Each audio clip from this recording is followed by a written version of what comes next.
ഈശോ മിശിഹായ്ക്ക് സ്തുതിയായിരിക്കട്ടെ. എപ്പോഴും എപ്പോഴും സ്തുതിയായിരിക്കട്ടെ.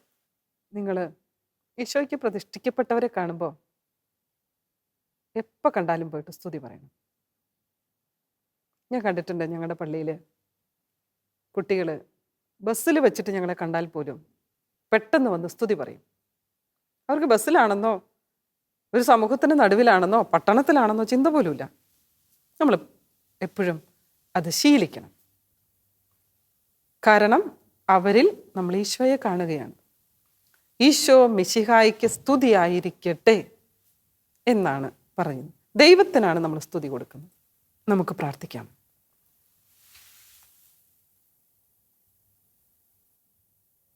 ഞങ്ങളെ സ്നേഹിക്കുന്ന ഈശോയെ, അങ്ങ് സ്ഥാപിച്ച സഭയെക്കുറിച്ച് പഠിക്കാൻ ഞങ്ങൾ ഈ മക്കൾ ഓരോരുത്തരും ആകാംക്ഷയോടെ കാത്തിരിക്കുകയാണ്. ഈശോയെ, പഠിക്കാനുള്ള താല്പര്യം ഞങ്ങളിൽ വർദ്ധിപ്പിച്ചു തരണേ. അങ്ങയോടുള്ള സ്നേഹം ഞങ്ങളുടെ ഹൃദയത്തിൽ കൂടുതൽ ഉജ്ജ്വലിപ്പിച്ചു തരണേ. ഞങ്ങളുടെ കൂടെ വന്നിരിക്കണമേ, അനുഗ്രഹിക്കണമേ. ആമേൻ. എല്ലാവരും സുഖമായിരിക്കുന്നോ? കുർബാനയിലൊക്കെ പങ്കുകൊള്ളാൻ പറ്റുന്നുണ്ടോ? കുർബാന മുടക്കരുത് കേട്ടോ. നമ്മുടെ ശക്തി കേന്ദ്രമാണ് വിശുദ്ധ കുർബാന. അതിൻ്റെ കൂടെ ചേർന്ന് പോകുന്നതാണ് നമ്മുടെ വിശ്വാസ പരിശീലന ക്ലാസ്സുകളും. നമ്മളിന്ന് പുതിയൊരു പാഠം പഠിക്കാൻ പോവുകയാണ്. 5ാമത്തെ പാഠം. 4 പഠിച്ചു കഴിഞ്ഞു. മിഡ് ടേം എക്സാമിൻ്റെ സമയമാണ്. പഠിച്ചു കഴിഞ്ഞിട്ടുണ്ടാകും എന്ന് ഞാൻ വിചാരിക്കുന്നു. ഈ വർഷം നമുക്കൊക്കെ 50ൽ 50 വാങ്ങിക്കണം. പഠിച്ച് പരീക്ഷ എഴുതണം. മാത്രവുമല്ല ജീവിതത്തിലും കൂടെ വേണം. ആഴപ്പെട്ട ബോധ്യത്തോടു കൂടി ഞാൻ എൻ്റെ സഭയുടെ അംഗമാണ് എന്നുള്ള ഒരു സന്തോഷത്തിൽ നമ്മൾ ജീവിക്കണം. കാരണം 7ാം ക്ലാസ് വരെയൊക്കെ നിങ്ങൾ കൊച്ചുകുട്ടികൾ എന്നൊക്കെ പറയാം. ഇനി നമ്മൾ വലിയവരാണ്. ഹൈസ്കൂൾ വിഭാഗത്തിലേക്ക് നമ്മൾ കടന്നു. 8, 9, 10, +1, +2. അപ്പം അതുകൊണ്ട് അല്പം കൂടി ഉത്തരവാദിത്വത്തോടു കൂടി വീട്ടിലെ കുട്ടികൾ വളർന്നു വരുമ്പോൾ അമ്മമാർ പറയുന്നത് കേട്ടിട്ടില്ലേ, അവൻ ഇത്രയും വലുതായില്ലേ, ഇനി അവരെയൊക്കെ ഏൽപ്പിക്കാം. ചിലപ്പോൾ ഒരുമിച്ച് എവിടെയെങ്കിലും അത്യാവശ്യത്തിന് പോകേണ്ടി വന്നാൽ നിങ്ങളൊരാളോട് പറയും, മോള് ഇന്ന് വീട്ടിലിരിക്കണം, ഞങ്ങൾ പോയിട്ട് വരാം, വീട് നോക്കണം. ഉത്തരവാദിത്വമായി എന്ന് നമ്മുടെ മാതാപിതാക്കളും ഇടവകയും സമൂഹവും വിശ്വസിക്കുകയാണ്. സീറോ മലബാർ സഭയും നിങ്ങളെ വിശ്വസിക്കുകയാണ്. നിങ്ങൾ ഉത്തരവാദിത്തപ്പെട്ട മക്കളാണ്. അപ്പം നമ്മളിന്ന് പുതിയ പാഠത്തിലേക്ക് കടക്കുകയാണ്. സഭ മിശിഹായുടെ ശരീരം. ഈ തിരുവചനം അല്ലെങ്കിൽ ഈ ടൈറ്റിൽ രൂപപ്പെട്ടതിന് പുറകിൽ ഒരു സംഭവ കഥയുണ്ട്. അത് വിശുദ്ധ പൗലോസ്ലീഹായുമായിട്ട് ബന്ധപ്പെട്ടതാണ്. പൗലോസ്ലീഹ ആരായിരുന്നു എന്ന് ചോദിച്ചാൽ ഒരു ഫരിസേയൻ, വലിയൊരു പ്രൊഫസറിൻ്റെ കീഴിൽ പഠിക്കുന്നവൻ, ഗമാലിയേലിൻ്റെ കീഴിൽ. നിങ്ങൾ കേട്ടിട്ടുണ്ടാകും അമേരിക്കയിലുള്ള ചില യൂണിവേഴ്സിറ്റികളെക്കുറിച്ച്, റഷ്യയിലുള്ള യൂണിവേഴ്സിറ്റികളെക്കുറിച്ച്. അവിടെ ആരെങ്കിലും പഠിക്കുന്നു എന്ന് കേട്ടാൽ നമുക്ക് അഭിമാനമാണ്. കാരണം പെട്ടെന്നൊന്നും അവിടെ അഡ്മിഷൻ കിട്ടില്ല എന്ന് പറയുന്നത് പോലെ വലിയൊരു ഗുരുവിൻ്റെ കീഴിലാണ് നമ്മുടെ സാവൂൾ പഠിക്കുന്നത്. ഈ സാവൂള് പഠിക്കുന്നതിൻ്റെയും ജീവിതത്തിൻ്റെയും ഒരു ലക്ഷ്യം എന്താണെന്നറിയോ? ക്രിസ്ത്യാനികളെ കൊന്നുകളയുക, അവസാനിപ്പിക്കുക. തീക്ഷ്ണമതിയാണ് സാവൂൾ. ഫരിസയരും യഹൂദരൊക്കെ മാത്രം മതി, ക്രിസ്ത്യാനികൾ വേണ്ട ഈ ഭൂമുഖത്ത്. അതിനുവേണ്ടി സാവൂൾ തുനിഞ്ഞിറങ്ങിയിരിക്കുക.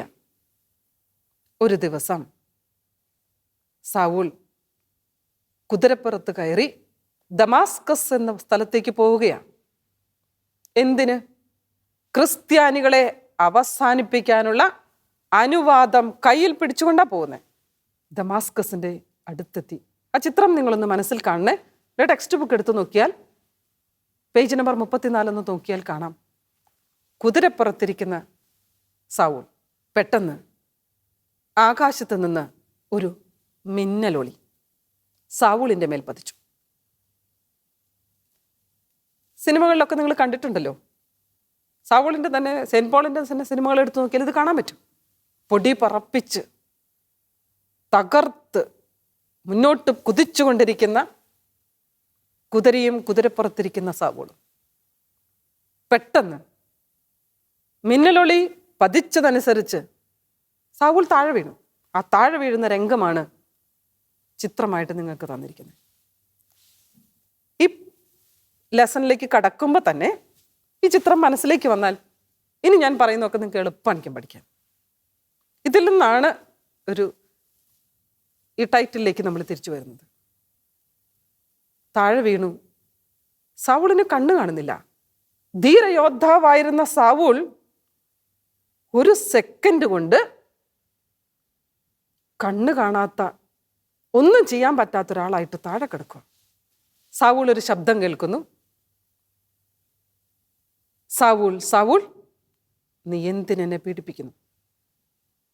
ഉടനെ സൗൾ തിരിച്ചു ചോദിക്കുന്നു, കർത്താവേ അങ്ങ് ആരാണ്? ആ സെന്റൻസ് ശ്രദ്ധിക്കണേ, കർത്താവേ. അബോധാവസ്ഥയിൽ അറിയാതെ പോലും പറഞ്ഞത് കർത്താവേ എന്ന്. കർത്താവേ അങ്ങ് ആരാണ്? ഉടനെ ഈശോയുടെ മറുപടി, നീ പീഡിപ്പിക്കുന്ന യേശുവാണ് ഞാൻ. പെട്ടെന്നാണ് സൗളിന് ബോധ്യം വരുന്നത്, ഞാൻ പീഡിപ്പിച്ചത് യേശുവിനെയാണ്. ഇതാണ് സൗളിൻ്റെ മാനസാന്തര കഥ. പിന്നീട് സൗളിനോട് എഴുന്നേറ്റ് പോകാൻ, അല്ലെങ്കിൽ സഹോദരന്മാർ കൂട്ടിക്കൊണ്ട് സൗളിനെ കൊണ്ടുപോകുന്നുണ്ട്. പിന്നീട് സൗളിന് കാഴ്ച ലഭിക്കുന്നുണ്ട്. അതൊക്കെ അതിൻ്റെ തുടർക്കഥകളാണ്. സൗളിൻ്റെ ജീവിതത്തിൻ്റെ സംഭവം ഇവിടെ വെച്ച് ഞാൻ നിർത്തുകയാണ്. ഇനി നമുക്ക് നമ്മുടെ പാഠത്തിൻ്റെ മെയിൻ ആശയത്തിലേക്ക് വരാം. സൗൾ ചിന്തിച്ചു, ഞാൻ ഈശോനെയല്ലേ പീഡിപ്പിച്ചത്? അതെങ്ങനെ സംഭവിച്ചത്? ജനത്തിനെ കൊല്ലാൻ, ജനത്തിനെ പിടിച്ചുകൊണ്ടുവരാൻ ക്രിസ്ത്യാനികളെ ഞാൻ പിടിച്ചുകൊണ്ടുവരുമ്പോൾ എങ്ങനെയാണ് ഈശോനെ പീഡിപ്പിക്കുന്നതിന് തുല്യമാവുക? അവിടെ വെച്ച് വലിയൊരു പ്രകാശത്തിലേക്ക്, വലിയൊരു സത്യം തിരിച്ചറിയുന്നതിലേക്ക് സൗൾ വരികയാണ്. ഈ സഭ എന്ന് പറയുന്നത്, വിശ്വാസികളുടെ കൂട്ടായ്മ എന്ന് പറയുന്നത്, വിശ്വാസികൾ ഉൾപ്പെടുന്ന ആ സമൂഹം, അത് ക്രിസ്തുവിൻ്റെ ശരീരമാണ്. അതാണ് സഭ, മിശിഹായുടെ ശരീരം. ഇത് ശരീരമാണെങ്കിൽ ശിരസാരാണ്? ക്രിസ്തുവാണ്. നമ്മുടെ ശരീരത്തിലേക്കുള്ള എല്ലാ കാര്യങ്ങളും നിയന്ത്രിക്കുന്നത് ആരാ? ശിരസാണ്. സഭയാകുന്ന ശരീരത്തെ നിയന്ത്രിക്കുന്നതും ശക്തി കൊടുക്കുന്നതും ആരാണ്? ഒന്നുറക്കെ പറഞ്ഞ എല്ലാവരും, ക്രിസ്തുവാണ്.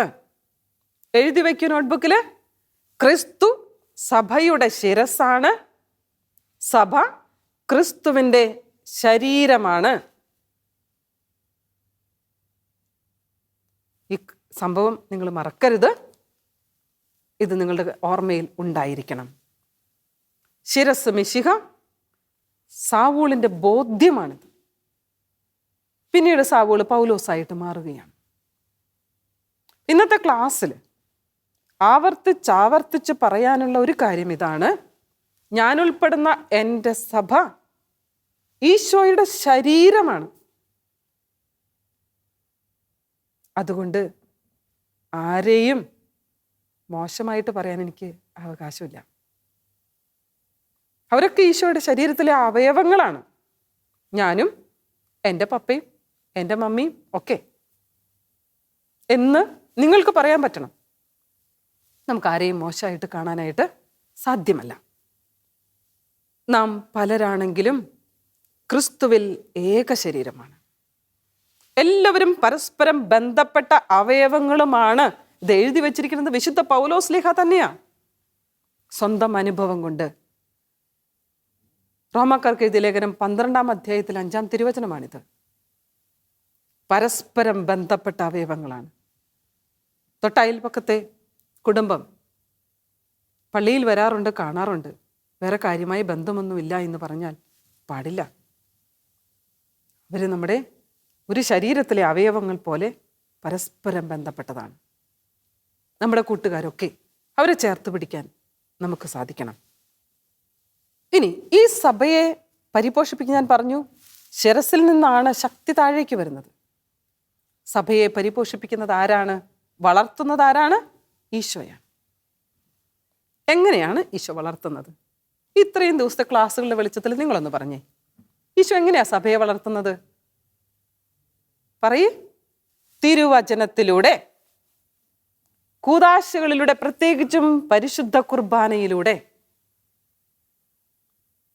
എഴുതി വെക്കണേ, ഈശോ നമ്മെ വളർത്തുന്നത് ഇങ്ങനെയാണ്. അതായത് തിരുവചനം വായിക്കുന്നു, തിരുവചനം പഠിക്കുന്നു, തിരുവചനം ധ്യാനിക്കുന്നു. അതോടൊപ്പം കൂദാശകളിൽ, പ്രത്യേകിച്ച് പരിശുദ്ധ കുർബാനയിൽ പങ്കുചേരുന്നത് വഴി ഈശോയുടെ വളർത്തൽ അനുഭവം എനിക്ക് ലഭിക്കും. അതുകൊണ്ട് അക്കാര്യത്തിൽ പ്രത്യേകം നിങ്ങൾ ശ്രദ്ധിക്കണം. ഈശോയുടെ സാന്നിധ്യം, ഈശോയുടെ നിരന്തര സാന്നിധ്യം സഭയിൽ എങ്ങനെയാണ് തുടരുന്നതിനെ കുറിച്ച് പറയുന്നുണ്ട്. പഠിക്കുന്നത് കൂദാശകളിലൂടെയും കൂട്ടായ്മകളിലൂടെയും. നമ്മൾ യേശുവിനോട് ചേർന്ന് നിൽക്കണം. അപ്പോൾ ഒന്ന് പറഞ്ഞേ, ഇന്ന് നിങ്ങൾക്ക് കിട്ടിയ ബോധ്യം എന്താ? ഒന്ന് എഴുതി വെച്ചേ, വേഗമാവട്ടെ. ഒന്ന് എഴുതി വെച്ചേ, ബോധ്യം എന്താ? സഭയെ ആരെങ്കിലും വേദനിപ്പിച്ചാൽ അത് ഈശോയെയാണ് വേദനിപ്പിക്കുന്നത്. സഭയുടെ ശിരസാരാണ്? മിശിഹായാണ്. രണ്ട് കാര്യം ബോധ്യമാണ്. ആരെങ്കിലും സഭയെ വേദനിപ്പിച്ചാൽ അത് ഈശോയാണ് വേദനിപ്പിക്കുന്നത്. മനോഭാവം എന്തായിരിക്കണം? പരസ്പരം ബന്ധപ്പെട്ട അവയവങ്ങളെന്ന് പറഞ്ഞിട്ടുണ്ട്. എല്ലാവരെയും സ്വന്തം സഹോദരങ്ങളായിട്ട് കാണണം. എഴുതി വെച്ചോ നോട്ട്ബുക്കിൽ. നമ്മുടെ ശീലം എന്താ? ഇന്നെന്താ നമ്മൾ അഭ്യസിക്കട്ടെ? ശീലം എന്താ എന്ന് പറഞ്ഞ്. സഭയ്ക്കെതിരായിട്ട് പ്രവർത്തിക്കുന്നവർ ഒത്തിരിയുണ്ട്. നമ്മുടെ കത്തോലിക്കരായിട്ടുള്ള ക്രൈസ്തവരെ കൊന്നുകളയുന്നവരുണ്ട്. ഇന്ന് നിങ്ങൾ അവർക്ക് വേണ്ടി പ്രാർത്ഥിക്കണം. എപ്പോഴും നമ്മുടെ പ്രാർത്ഥനയിൽ അവരുണ്ടാകണം. സഭയെ ഉപദ്രവിക്കുന്നവർ മാനസാന്തരപ്പെടാൻ, നശിക്കാനല്ല.